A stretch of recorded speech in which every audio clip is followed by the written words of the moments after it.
Welcome to episode 4 of the FearnutZ Hour, the best half-hour show on the internet.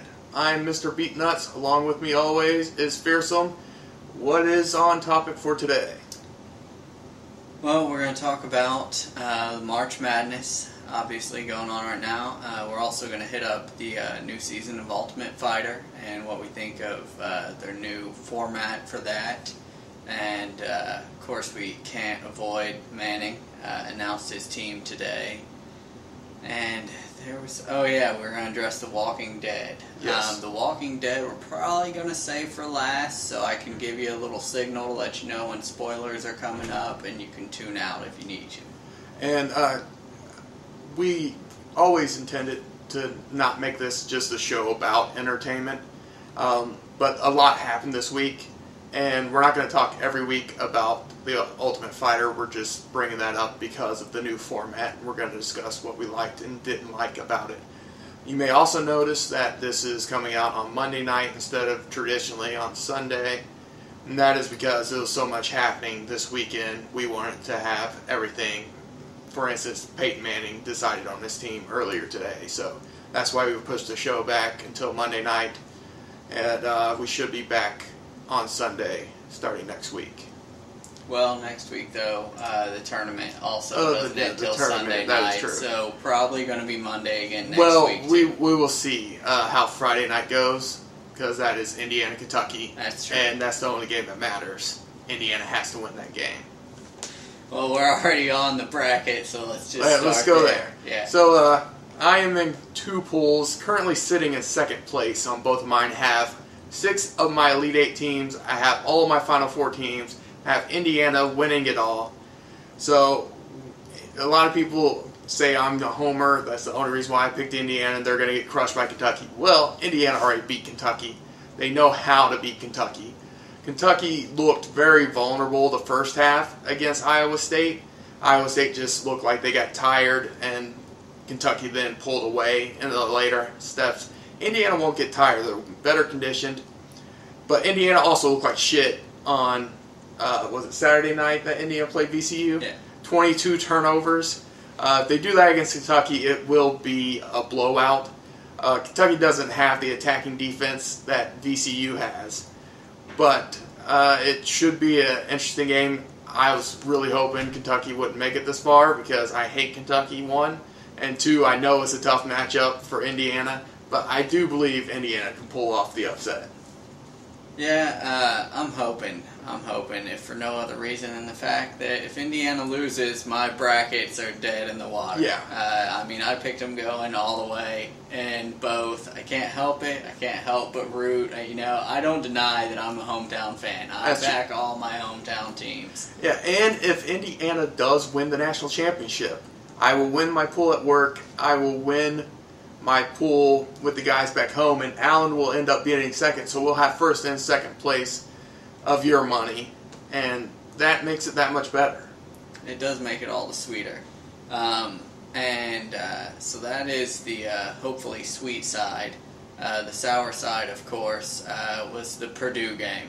Oh, man. That was... We're talking Purdue versus Kansas. Purdue dominated. Well, not really dominated, but they led the entire game. I mean, it was over a 10-point lead. For most of it. Yeah. And it was 6 points with like 2 minutes to go. Yeah, and I don't know if the coach encourages a pack-a-day habit with them or what, but at the end of the game, it looked like they were wheezing and gasping for breath, and it was just horrible. Horrible to watch. I mean, they seriously went from a college basketball team to a group of 40-something guys that get together to play once a week. I mean, their teamwork went out the window. Their endurance was just fucking... You couldn't even see it. You couldn't even see it. I mean, they looked like they were 40-year-old fucking Marlboro men out there. It was horrible. Horrible to watch. Yeah. Alright, that's depressing. Let's move away from the bracket. Well, we'll talk real quickly about the upsets. It was a big upset week. 2 15 seeds ended up winning. Luckily, I had both of the 2 seeds that got getting beat in the second round.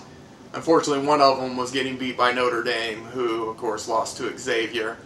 And a bullshit officiated game. The refs completely just ruined that entire game.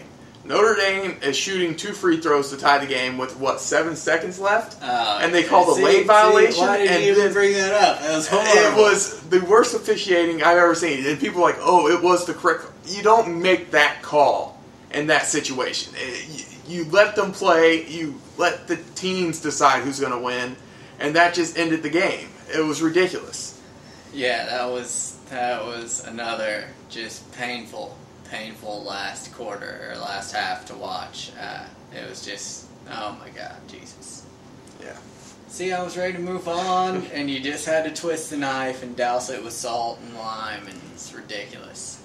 Well, I just had a pop-up ad for Justified, which will, of course, be talked about next week. I guess Justified has 2 more weeks, you said. Yeah, Justified has 2 more episodes. The big season finale that everybody's looking forward to this week is, of course, Archer.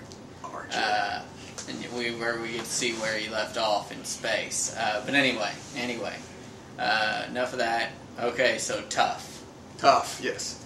For those who didn't watch, it was James Vick with a devastating knockout about 2:30 into the first, which left 7 minutes, which was what we feared.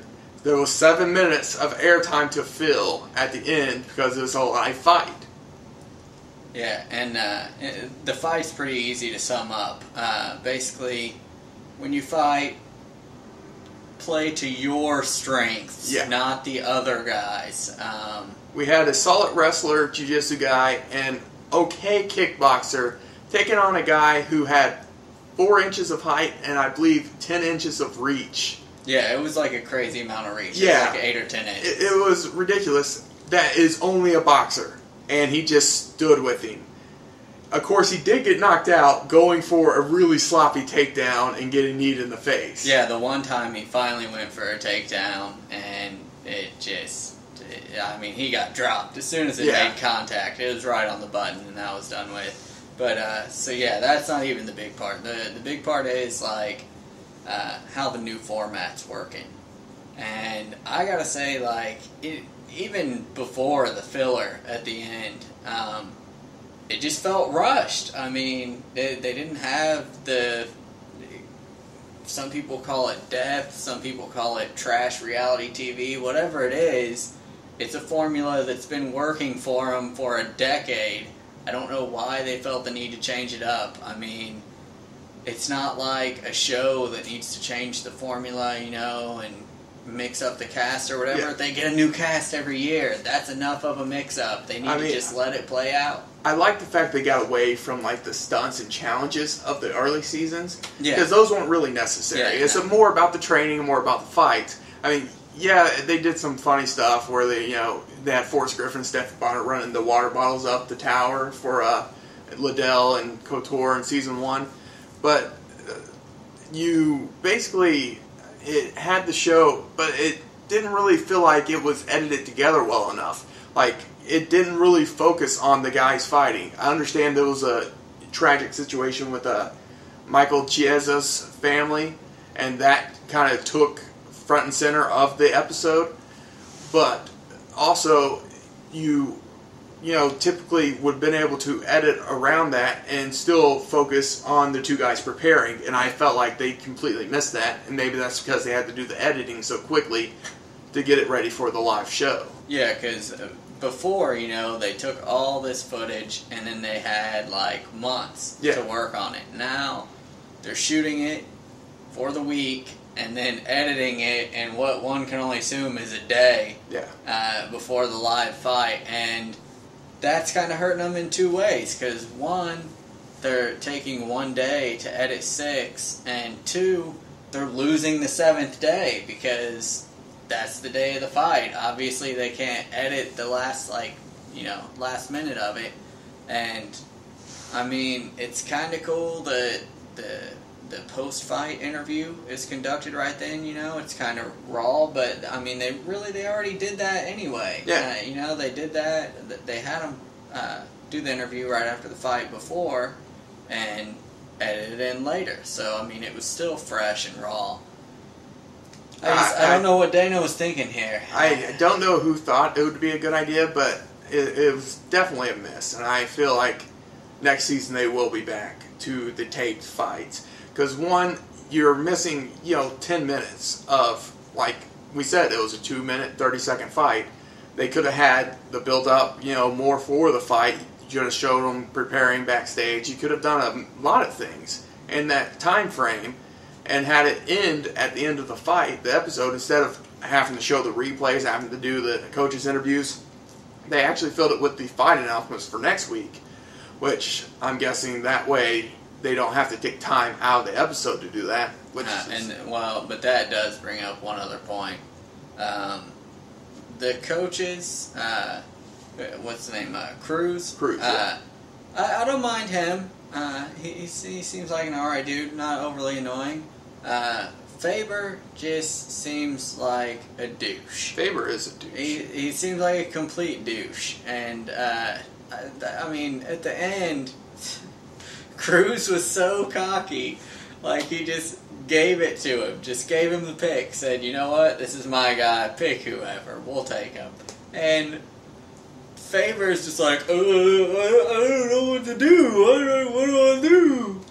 God, I mean, he was scared to send his best guys out for that tough matchup, and so he didn't know whether to sacrifice someone to the number one pick or what. That's not what I would want in a fight coach. I wouldn't be like, I want my coach to be really indecisive and nervous and fucking timid and scared. That's not what I would want. And obviously, he wasn't great at picking the fights. He had the first fight pick and he lost it. That's pretty bad coaching right there. Well, I don't think that the pick itself was bad. I think that it was his coaching that was bad. He didn't tell him, and maybe they didn't show it, but what they did show of the training, I never heard him say, this guy's a fighter or a striker, so use your grappling, get in close. I never heard any of that. I basically heard, the other teammates talking a little bit about, oh, yeah, he can strike, but this guy, I actually saw him throw a kick. I mean, he knows how to throw a kick, so he can strike, too. No, he obviously couldn't, and he showed that. Well, I disagree with that in the fact that he did outstrike him in the little bit they stood up, but he wasn't doing any damage. He was just getting in and out. Yeah, that's the thing. He definitely was more at advantage taking it to the ground, where that's like saying a guy with a pillow against a guy with a 2x4 was holding his ground pretty well the first 20 times he hit him with the pillow. Yeah, maybe so, but still, when he gets smacked in the face with the 2x4, we see it's pretty one-sided. Well stated. All right, now we're moving on to the big story, which is Peyton Manning. Peyton Manning. Peyton Manning, of course, we love. We love Peyton Manning, even though he left the team. It took just the worst set of circumstances falling in line. It took an amazing rookie prospect in Andrew Luck. It took the Colts going 2-14. I mean, it just took Peyton Manning getting 3 neck surgeries in 2 years. It just took this perfect storm to end Peyton's career at Indianapolis, and now he's going to Denver, which I think makes Denver the odds-on favorites to win because they had a great defense, they had a great running game, 2 things Peyton Manning's never really had, and he's led the Colts to a Super Bowl, and they still have a solid receiving core. I'm sure they're going to spend some money if they're spending the money to get Peyton. They have Tim Tebow and a couple other people they'll probably be looking to shop around to get a good tight end, a good receiver. They definitely are my odds-on favorites to win now. Yeah, they're already the general. What is Elway? General manager? I believe he's the manager. Yeah. But yeah, he. I saw a snippet from an interview before any of this was even official. Even before Manning was officially a free agent. And he was already then talking about getting Manning, signing. Damn it, I can't think of the receiver's name from the Colts. Reggie Wayne. No, there's another one that they were looking at that's supposed to be a free agent now. I don't know. Fuck, I can't remember. I know he's been working on Brandon Stokely. I'm not sure if that's no. Reggie Wayne. I also believe is in a contract year. I think he is. possibly could be a free agent. They were like, he was pretty open about the fact that, yeah, if they could get Manning, they would still have plenty of room under their salary cap and would definitely be shopping. Like he said, one of the things he was talking about was in order to get like a good trade for somebody, I forget. Damn it, I can't remember who he's talking about. But like they would have to give up their first round draft pick, but they're like number 25 in the order. So he was like, yeah, fuck yeah, I'll do that, you know. And so it always seemed really gung-ho about getting Manning in there and getting him built the exact team he wanted to best get him to the Super Bowls. And I mean, honestly, it kind of sucks because now I'm going to have to incorporate a little more orange into my wardrobe because I'll still be a Colts fan. I can never not be a Colts fan. As we established earlier, I'm a hometown fan, but I also am a big Manning fan, so I'm going to have to be a Denver fan as well. And honestly, I think it's going to be a rough couple years to be a Colts fan, and so that's going to have to be evened out with a great couple of years as a Manning and a Bronco jersey fan, which I think is going to happen too. I mean, I honestly see him being on two opposite ends of the spectrums for like the next 3 years. Yeah, the Colts are definitely rebuilding. I'm not sure with Manning leaving how many people are going to leave with him. The chemistry is just so good with Peyton and his receivers, Dallas Clark, Reggie Wayne. Clark, that's the one they're looking at. Well, he's a tight end. Oh. Yeah. But he plays like a receiver. Okay. Well, I know Dallas Clark is a free agent. Colts are trying to get him re-signed. Reggie Wayne, I also believe, is either in the last year of his contract. I know he's not happy with it. I know he thought he was getting underpaid.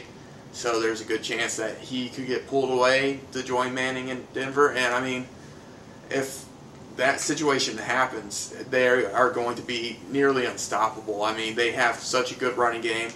If they keep Tebow as a backup, that keeps another big threat for the running game in there.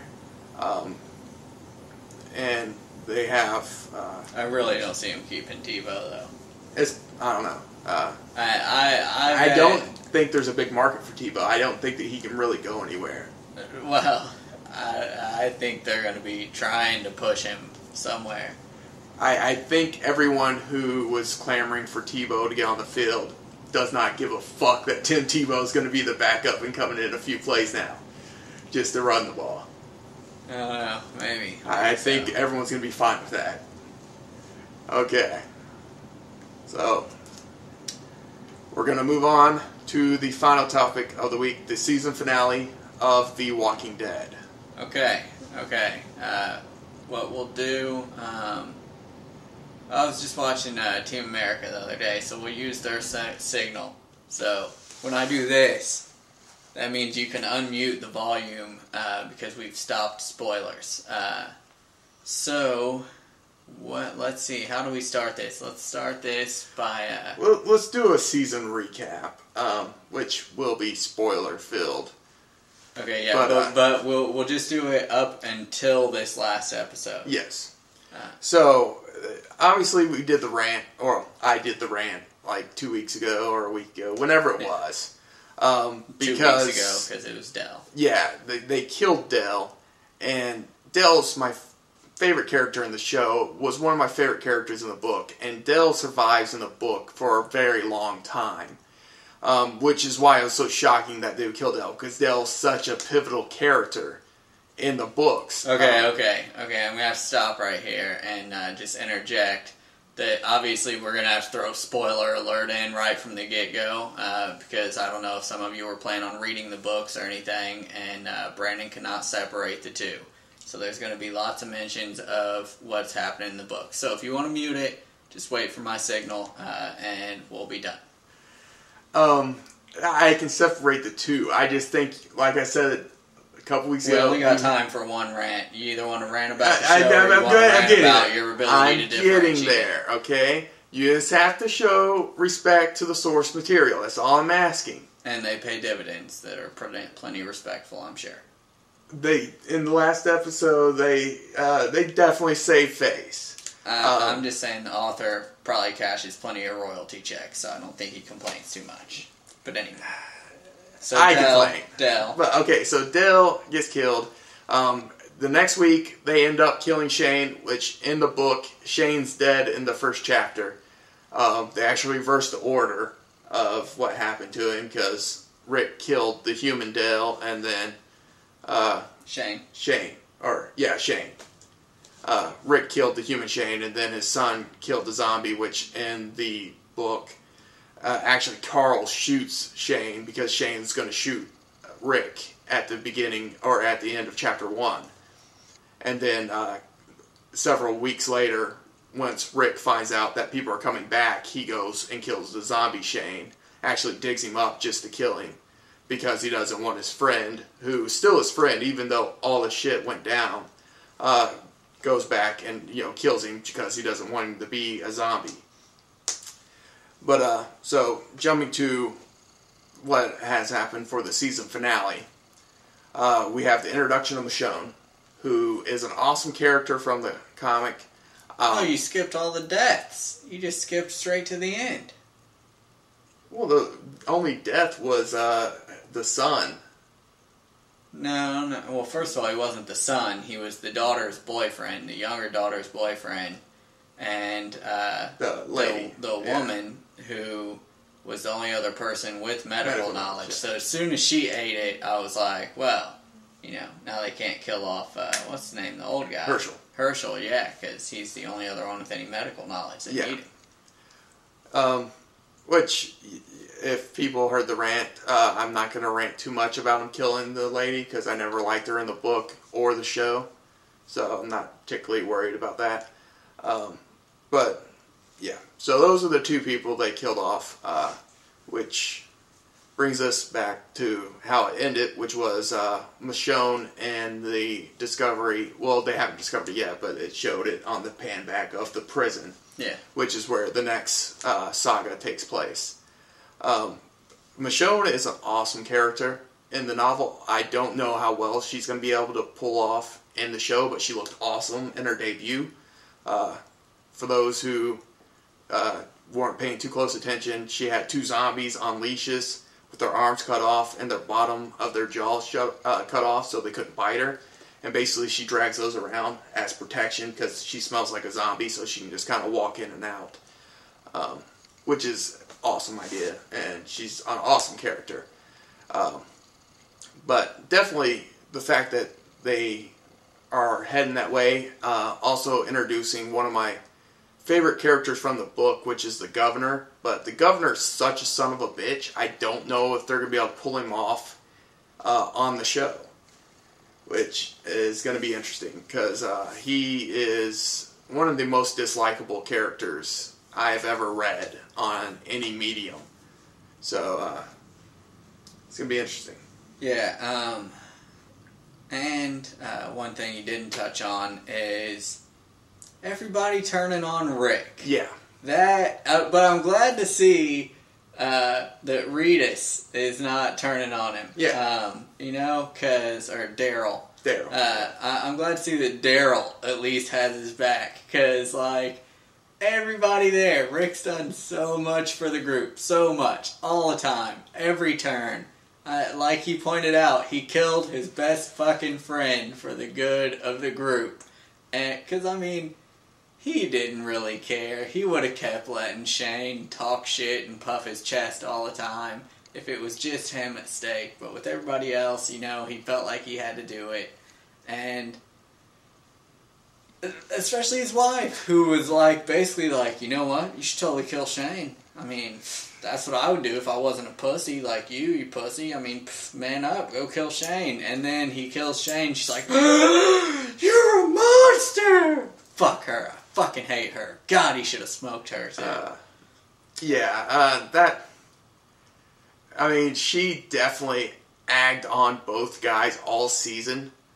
Just fucked with their heads. And then when something happened, she realized, oh, maybe that wasn't the best idea under these extreme circumstances to kind of just, poke the bear.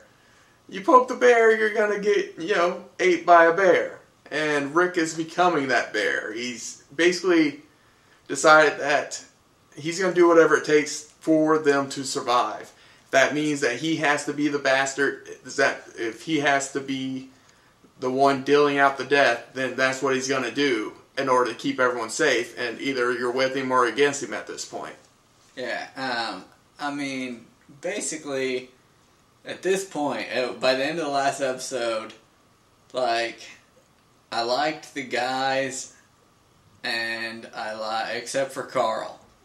Carl. I love Carl. Here's the thing about Carl. I like that they're making him a little more badass. They got him shooting Shane, burning the zombies, and he looked like a happy little sicko bastard when he was burning the zombies, and I like that about him.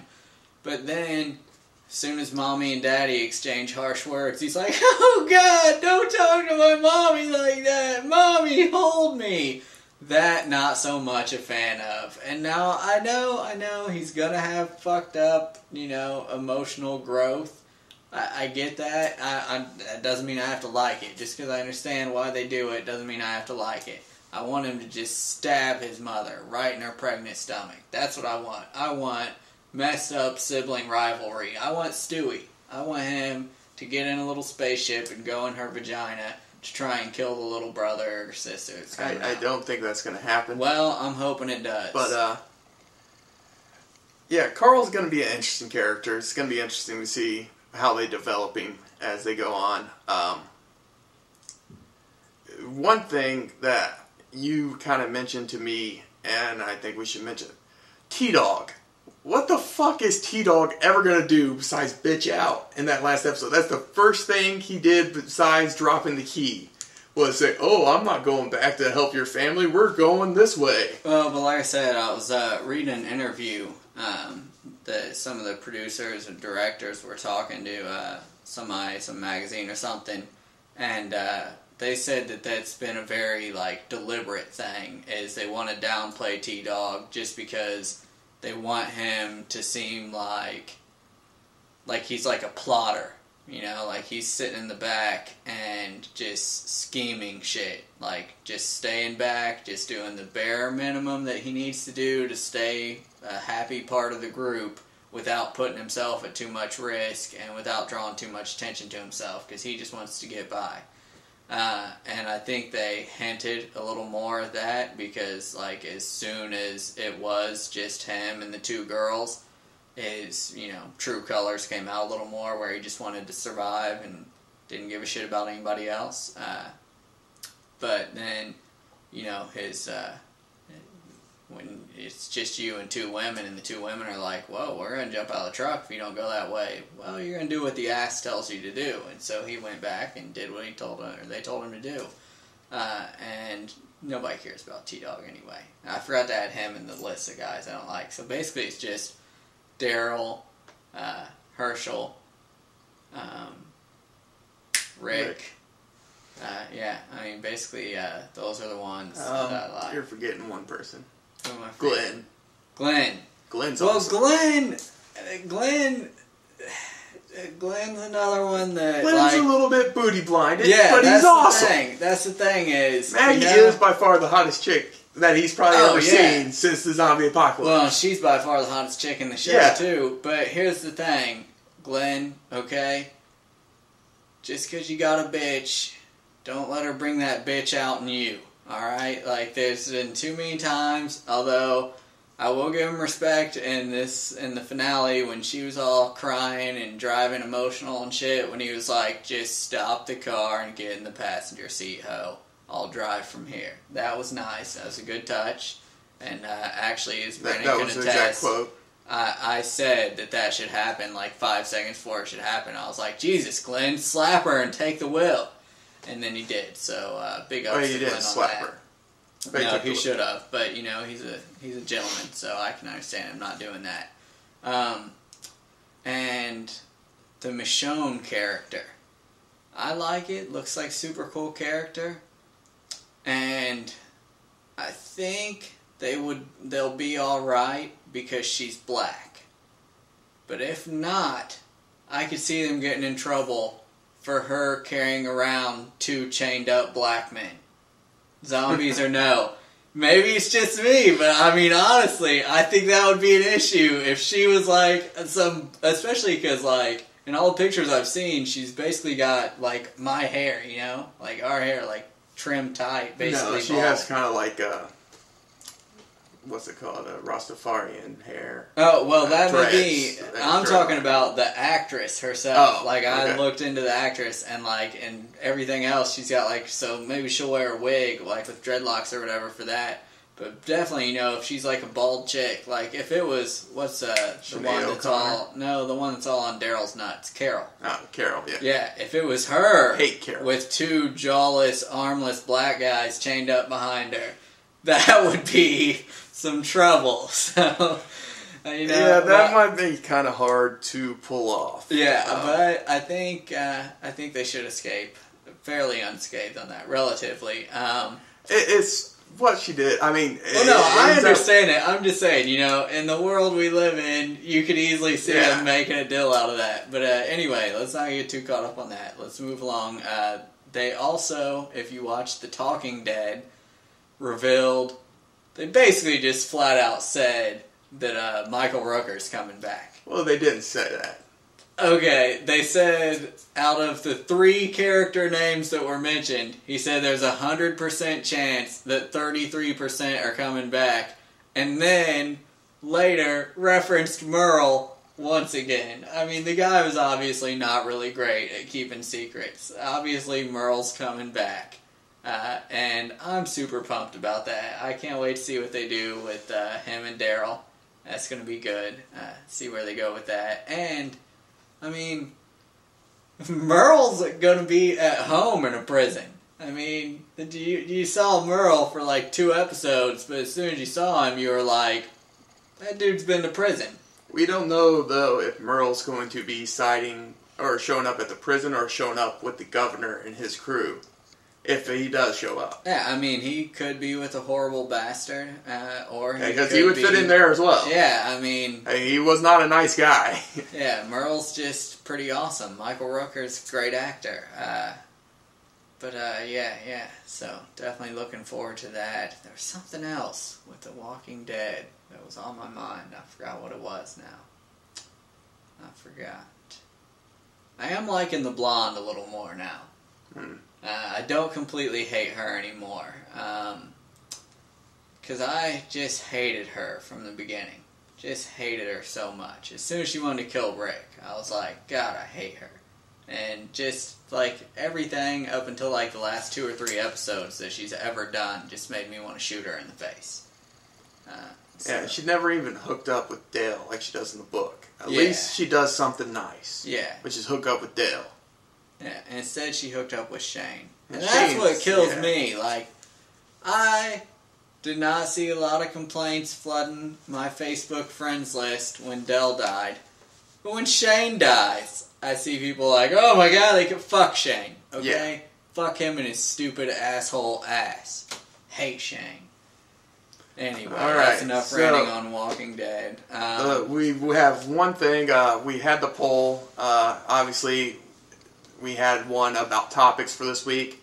That topic is going to get pushed back because of all that happened That's throughout going the to week. be the differences between men and women. Yes. And Brandon did want to give you a little teaser. He's going to give you a question, but you got to tune in next week to get the answer.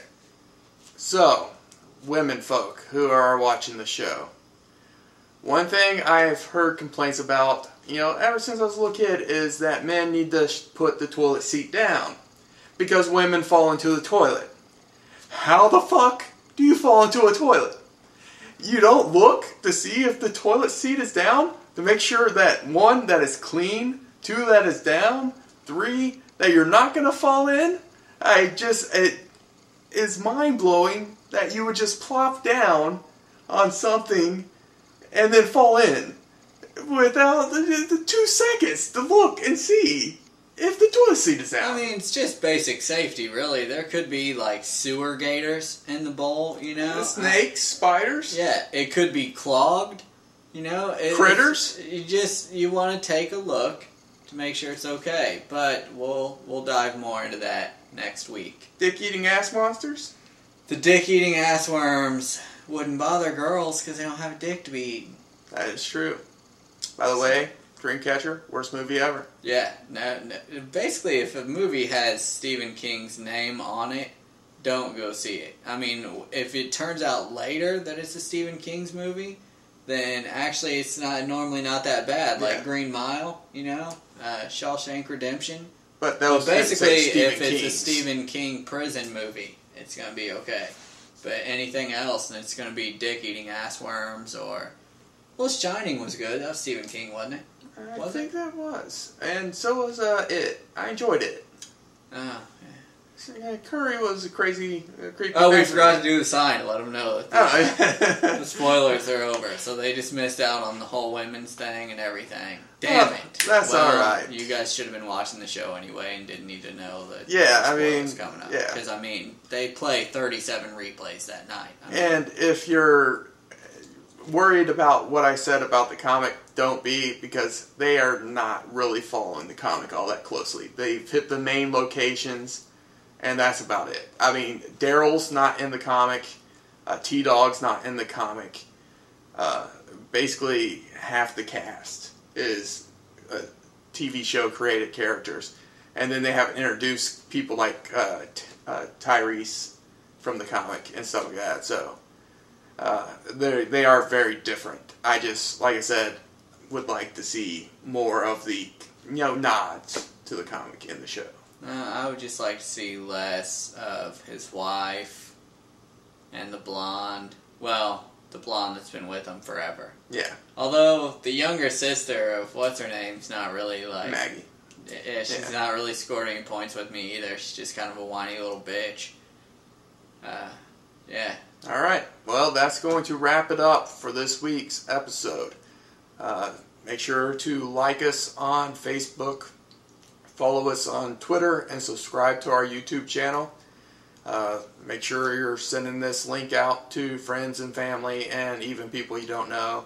Let's get our views up. We're shooting for 200 views on this episode. We've been having that as our goal for a couple weeks now. Haven't quite reached it yet. So get the word out. Let's get this done. And most importantly, if you're religious, pray that IU wins. Yes. Go IU. Yes, IU.